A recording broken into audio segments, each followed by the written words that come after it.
प्रदेश में बढ़ते corona case को लेकर सीएम अशोक गहलोत ने वीसी के जरिए समीक्षा बैठक की। इस बैठक में सभी जिले के कलेक्टर और एसपी जुड़े। सीएम ने जिलेवार कोरोना की समीक्षा बैठक की और अधिकारियों को जरूरी निर्देश दिए। इस वीसी में रेंज आईजी भी जुड़े, साथ ही चिकित्सा मंत्री रघु शर्मा और कोर ग्रुप के अफसर भी शामिल हुए। चिकित्सा एवं स्वास्थ्य मंत्री डॉक्टर रघु शर्मा ने कहा कि जयपुर के RUHS अस्पताल में 100 बेड का एक और डेडिकेटेड कोविड केयर सेंटर तैयार किया जाएगा, जहां गंभीर रोगियों का इलाज हो सके। सीएम अशोक गहलोत ने आज कोरोना को लेकर वीसी की। इस वीसी में दौसा कलेक्टर पीयूष सामरिया और एसपी मनीष अग्रवाल भी जुड़े। प्रदेश में कोविड के बढ़ते केस को लेकर आज सीएम अशोक गहलोत सभी जिला मुख्यालय से जुड़े। अजमेर संभागीय आयुक्त आरुषि मलिक, जिला कलेक्टर प्रकाश राजपुरोहित समेत अन्य अधिकारी वीसी में मौजूद रहे। राजस्थान में कोरोना का आंकड़ा तेजी से बढ़ रहा है। आज 690 नए पॉजिटिव केस सामने आए, जिसके बाद कुल आंकड़ा 83,853 पर पहुंच गया। इलाज के बाद प्रदेश में 67,093 लोग डिस्चार्ज हुए। फिलहाल प्रदेश में 14,514 एक्टिव केस हैं।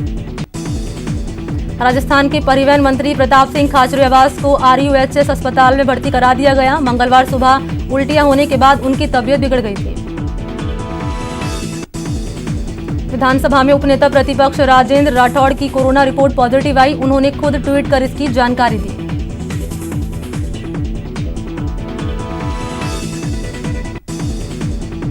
कोरोना का संक्रमण अब विधानसभा तक पहुंच गया। स्पीकर ऑफिस के 6 कर्मचारी पॉजिटिव पाए गए। इनकी स्पीकर आवास पर सोमवार को जांच हुई थी। अजमेर सेंट्रल जेल में एक बार फिर कोरोना विस्फोट हुआ। 31 नए पॉजिटिव केस सामने आने के बाद जेल में पॉजिटिव मरीज का आंकड़ा 150 से ऊपर चला गया। 12 की अंता में कोरोना के बढ़ते मामलों पर लगाम लगाने के लिए प्रशासन ने व्यापार महासंघ के साथ बैठक की, जिसमें कोरोना की रोकथाम के लिए सख्त कदम उठाने का फैसला लिया गया। उदयपुर में कोरोना का कहर लगातार जारी है। मंगलवार को कोरोना से उदयपुर में 3 लोगों की मौत हो गई, जिसके बाद उदयपुर में कोरोना से मौत का आंकड़ा 42 तक पहुंच गया। श्रीगंगानगर में कोरोना के आज 26 नए मामले सामने आए, जिसके बाद कोरोना मरीज का आंकड़ा 827 पर पहुंच गया। जोधपुर के बासनी पुलिस थाने के 4 कांस्टेबल कोरोना पॉजिटिव पाए गए। आपको बता दें कि इससे पहले भी 2 कांस्टेबल कोरोना पॉजिटिव हो चुके हैं। कोटा में लॉकडाउन बेअसर सा नजर आ रहा है, क्योंकि बड़ी संख्या में लोग घरों से बाहर निकल रहे हैं और सोशल डिस्टेंसिंग की अनदेखी कर रहे हैं। कोटा में मंगलवार को कोरोना के 140 नए केस सामने आए हैं, जिसके बाद जिले में कोरोना मरीज की संख्या 7,000 के पार पहुंच गई। कोटा के MBS अस्पताल के ब्लड बैंक में 12 से ज्यादा मरीजों के कोरोना पॉजिटिव आने के बाद भी प्लाज्मा डोनर्स का हौसला कमजोर नहीं हुआ। देर रात 2 डोनर्स ट्विंकल और भूपेंद्र MBS अस्पताल के ब्लड बैंक पहुंचे और प्लाज्मा डोनेट किया।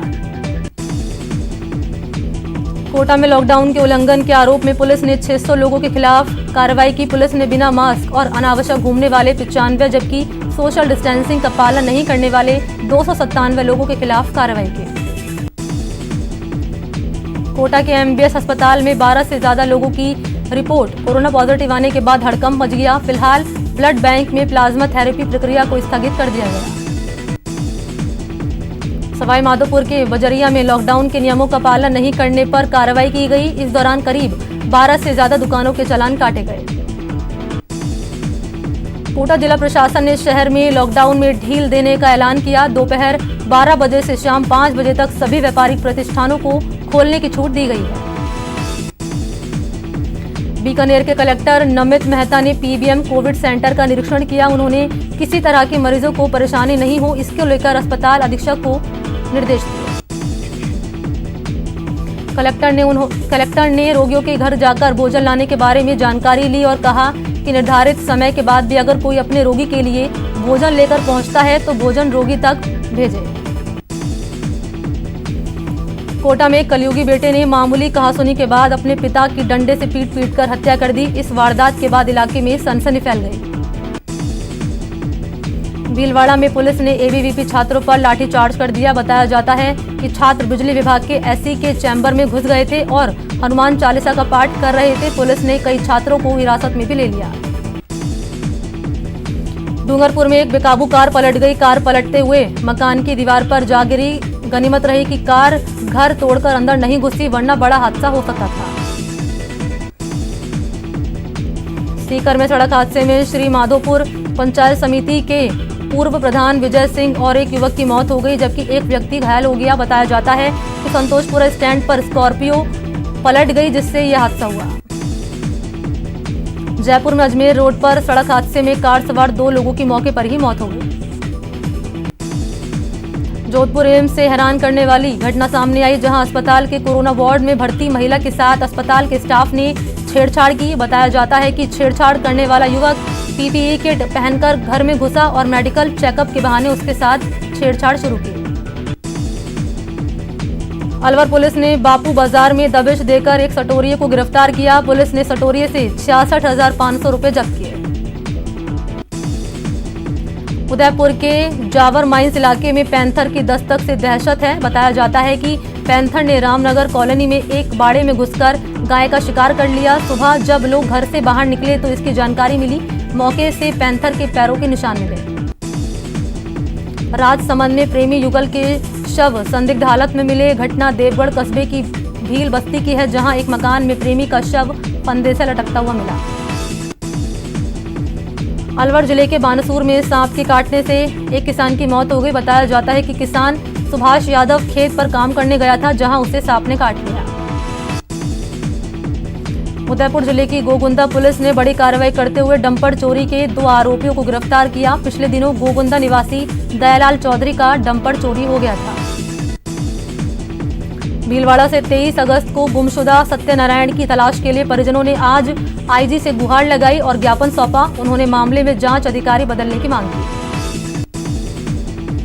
भरतपुर के कामा में सार्वजनिक निर्माण विभाग का एक ठेकेदार मोबाइल लेकर आंगनबाड़ी सेंटर का निरीक्षण करने जा पहुंचा। निरीक्षण करने के बाद उसने आंगनबाड़ी कार्यकर्ता और सहायिका को धमकी दी। अजमेर में छेड़छाड़ और मारपीट के आरोपियों के खिलाफ कार्रवाई नहीं होने के बाद पीड़ित महिला एसपी कार्यालय पहुंची। उसने एसपी से आरोपियों के खिलाफ कार्रवाई करने की मांग की। बारा के किशनगंज के पास पार्वती नदी में आए भारी उफान के बाद पुलिस प्रशासन अलर्ट मोड पर है और सुरक्षा को देखते हुए पुलिया पर पुलिस को तैनात कर दिया गया है। धौलपुर में चंबल नदी खतरे के निशान से 4.61 मीटर ऊपर बह रही है। इस खतरे को देखते हुए प्रशासन ने अलर्ट जारी किया है। उदयपुर में मानसून के दौर में अरावली की पहाड़ियों पर हरियाली छा गई, जो उदयपुर की सुंदरता में 4 चांद लगा रही है। कोटा में भारी बारिश का असर चारों बांधों पर बना हुआ है। गांधी सागर, राणा प्रताप सागर, जवाहर सागर और कोटा बैराज डैम चारों बांधों का लेवल मेंटेन करने के लिए आज भी बांधों से लगातार पानी छोड़ा जा रहा है। उदयपुर के फतेह सागर झील का जलस्तर लगातार बढ़ रहा है और अब ये करीब 11.5 फीट तक पहुंच गया। झील पर छाई पानी की चादर और इसकी खूबसूरती को निहारने के लिए लोग पहुंच रहे हैं। उदयपुर की फतेह सागर झील पर पानी की आवक के साथ ही उसे और खूबसूरत बनाने के कार्य तेज गति से शुरू कर दिए गए हैं। उदयपुर के आदिवासी बाहुल्य झांडौल अंचल में नदी नाले उफान पर हैं। मानसी वाकल में पानी की आवक को देखते हुए जलदाय विभाग बांध के गेट खोलकर पानी को उदयपुर की झीलों में लाने की तैयारी कर रहा है। भरतपुर के नोह गांव के पास बने रेलवे अंडरपास में बरसात का पानी जमा हो जाने से ग्रामीणों को काफी परेशानी का सामना करना पड़ रहा है। भरतपुर की सुजान गंगा नहर बरसात का पानी आ जाने से लबालब हो रही है। सुजान गंगा नहर में दिन भर बच्चे कूदकर अटखेलियां करते नजर आते हैं और अपनी जान को जोखिम में डालकर तैराकी के गुर भी सीख रहे हैं। प्रदेश में मौसम विभाग ने 11 जिलों के लिए अलर्ट जारी किया। मौसम विभाग के मुताबिक इन जिलों में भारी बारिश हो सकती है। अगस्त महीने में झमाझम बारिश ने प्रदेश में सामान्य बारिश के आंकड़े को छू लिया।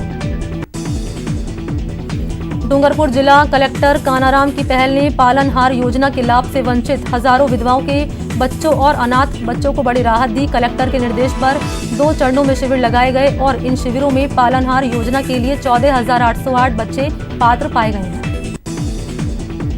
कोटा में आज भी जेईई मेंस की परीक्षा 2 केंद्रों पर चल रही है, जहां करीब 800 स्टूडेंट्स 2 पारियों में परीक्षा दे रहे हैं। उदयपुर झाडौल के निर्माणाधीन नेशनल हाईवे पर काम के दौरान एक ट्रोला नदी में गिर गया, लेकिन 2 दिन बीत जाने के बाद भी ट्रोले को नहीं निकाला गया।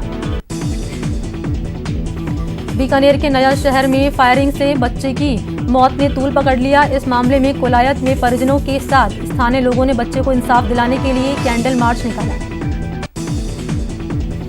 भरतपुर में सरसों के दामों में रोजाना उछाल आ रहा है और सरसों के दाम 5100 रुपए क्विंटल से ऊपर तक पहुंच गए। आवक कम और डिमांड ज्यादा होने की वजह से रोजाना सरसों के भाव बढ़ रहे हैं।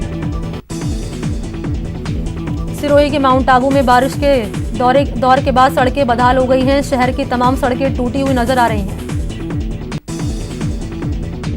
जोधपुर के तिलकनगर में पौधारोपण कार्यक्रम रखा गया, जिसमें संभागीय आयुक्त डॉक्टर समित शर्मा ने भी शिरकत की। डॉक्टर शर्मा ने जनता को प्रकृति के संरक्षण का संदेश दिया। करीब 1.5 महीने के बाद करौली के बाजार अब सुबह 7 बजे से शाम 7 बजे तक खुलेंगे। इसको लेकर जिला कलेक्टर सिद्धार्थ सिंह ने आदेश जारी कर दिए हैं। भरतपुर के पीलसू के लोगों ने सार्वजनिक पोखर से अतिक्रमण हटाने की मांग की। इसको लेकर लोगों ने पहाड़ी एसडीएम मनीष कुमार को ज्ञापन सौंपा। अजमेर विद्युत वितरण निगम श्रमिक संघ के नेतृत्व में डिस्कॉम के कर्मचारियों ने प्रबंधक निदेशक को ज्ञापन सौंपा। उन्होंने डिस्कॉम में किए जा रहे निजीकरण का विरोध किया। अजमेर जेएलएन अस्पताल में संविदा नर्सिंग कर्मियों की हड़ताल 9वें दिन भी जारी है। संविदा नर्सिंग कर्मियों ने आज एक बार फिर जिला कलेक्टर कार्यालय के बाहर नारेबाजी की और प्रदर्शन किया। जोधपुर सेंट्रल जेल में 100 सीसीटीवी कैमरे लगाए गए। जेल में लगे हुए इन कैमरों पर जोधपुर पुलिस नजर रखेगी। जोधपुर में अभय कमांड सेंटर से इन कैमरों को जोड़ दिया गया है। उदयपुर के बड़गांव में राणा पूजा क्लब में पूर्व राष्ट्रपति प्रणब मुखर्जी को श्रद्धांजलि दी गई। लोगों ने 2 मिनट का मौन रखकर स्वर्गीय मुखर्जी को याद किया। किशनगढ़ विधायक सुरेश टाक की पहल पर किशनगढ़ के अस्पताल में आज से 7 दिनों का ब्लड कैंप शुरू हुआ। विधायक ने आज रक्तदान शिविर का शुभारंभ किया। शिविर में कई सरकारी कर्मचारियों ने रक्तदान किया। अलवर में पटवारी और ग्राम विकास अधिकारी निलंबित किए जाने के विरोध में कर्मचारियों ने आंदोलन की चेतावनी दी। उन्होंने कलेक्टर को ज्ञापन सौंपकर जल्द से जल्द निलंबन वापस लेने की मांग की। भरतपुर में जैन समाज के 10 लक्षण महापर्व का समापन हो गया। इस अवसर पर मंदिरों में जप, अभिषेक, शांति धारा और विधि विधान से अनंतनाथ भगवान की पूजा की गई।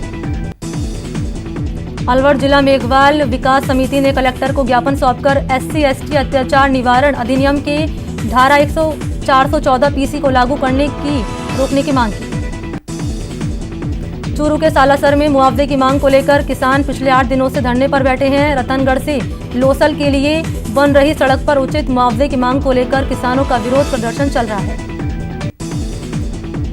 झुंझुनू में आज SFI कार्यकर्ताओं ने पुलिसकर्मियों के समर्थन में प्रदर्शन किया। पुलिसकर्मियों की ग्रेड बढ़ाने के अलावा भत्ते बढ़ाने के साथ साथ 500 रुपए हर महीने मोबाइल भत्ता देने की मांग की। अलवर के सालपुरी, गाजुकी और भजीट गांव के लोगों ने नरेगा में चल रही गड़बड़ी और उन्हें मनरेगा के तहत काम नहीं दिए जाने को लेकर जिला कलेक्टर को ज्ञापन सौंपा। कोटा में प्लॉट में भरे बरसाती पानी में डूबने से 2 मासूम भाइयों की मौत के बाद आज गमगीन माहौल में पोस्टमार्टम किया गया। जोधपुर ग्रामीण SP से सोशल मीडिया के जरिए ठगी करने के प्रयास का मामला सामने आया। अजमेर के नसीराबाद कस्बे में बुजुर्ग व्यक्ति के साथ हुई मारपीट में आरोपियों के खिलाफ कार्रवाई नहीं होने पर पीड़ित ने SP से इंसाफ की गुहार लगाई।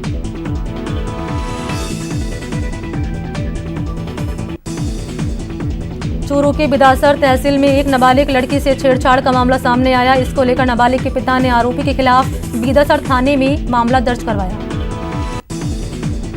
लेक सिटी उदयपुर में आज बारिश का दौर थमा और तेज धूप ने एक बार फिर तापमान में बढ़ोतरी कर दी। दोपहर बाद घने बादलों के साथ धूप के चलते मौसम सुहावना हो गया। यहाँ रुकते हैं ब्रेक के लिए, जल्द हाजिर होते हैं।